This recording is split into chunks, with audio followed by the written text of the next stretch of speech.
بسم الله الرحمن الرحيم. الرحمن علم القرآن خلق الإنسان علمه البيان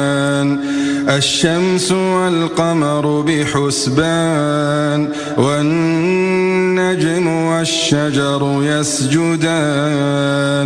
والسماء رفعها ووضع الميزان ألا تطغوا في الميزان وأقيموا الوزن بالقسط ولا تخسروا الميزان والأرض وضعها للأنام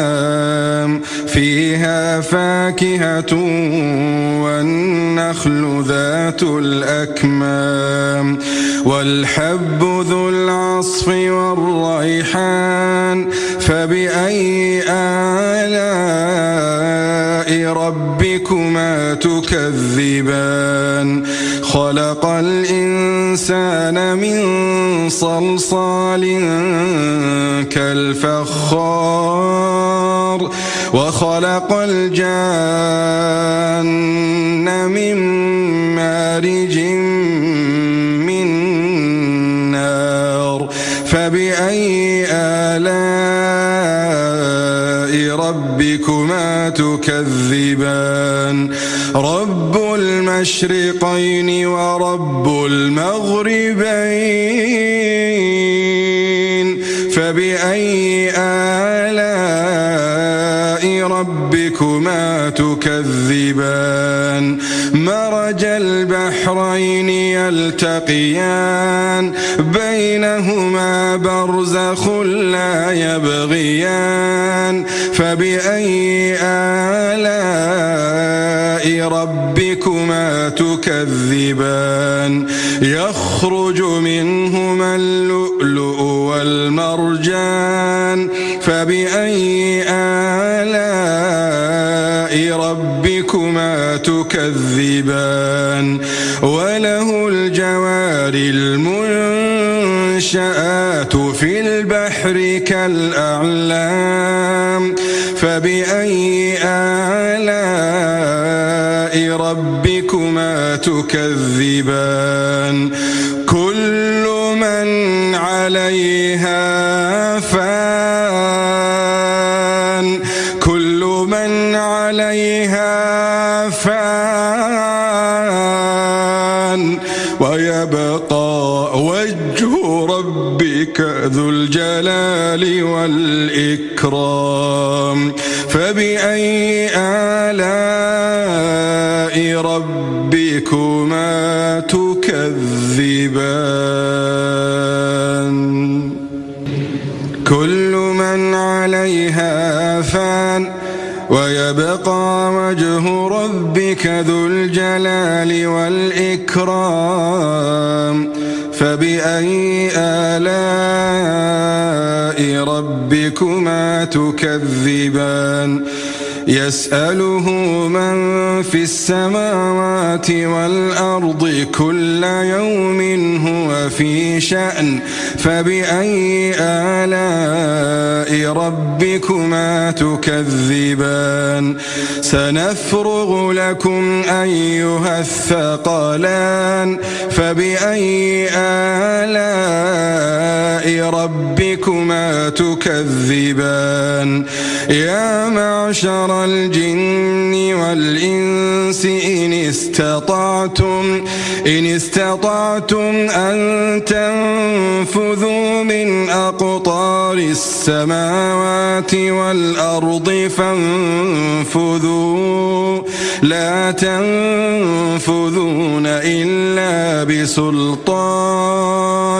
فبأي آلاء ربكما تكذبان يرسل عليكما شواظ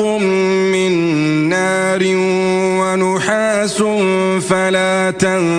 تنتصران فبأي آلاء ربكما تكذبان فإذا انشقت السماء فكانت وردة كالدهان فبأي آلاء ربكما تكذبان فيومئذ لا يسأل عن ذنبه إنس ولا جان فبأي آلاء ربكما تكذبان يعرف المجرمون بسيماهم فيؤخذ بالنواصي والأقدام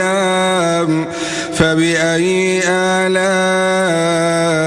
ربكما تكذبان هذه جهنم التي يكذب بها المجرمون يطوفون بينها وبين حميم آن فبأي آلاء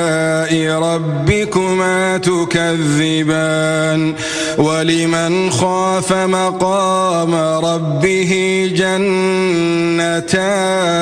فبأي آلاء ربكما تكذبان ذواتا أفنان فبأي آلاء ربكما تكذبان فيهما عينان تجريان فبأي آلاء ربكما تكذبان فيهما من كل فاكهة زوجان فبأي آلاء ربكما تكذبان متكئين على فرش بطائنها من استبرق وجنى الجنتين دان فبأي آلاء ربكما تكذبان فيهن قاصرات الطرف لم يطمثهن إنس قبلهم ولا جان فبأي آلاء ربكما تكذبان كأنهن الياقوت والمرجان فبأي آلاء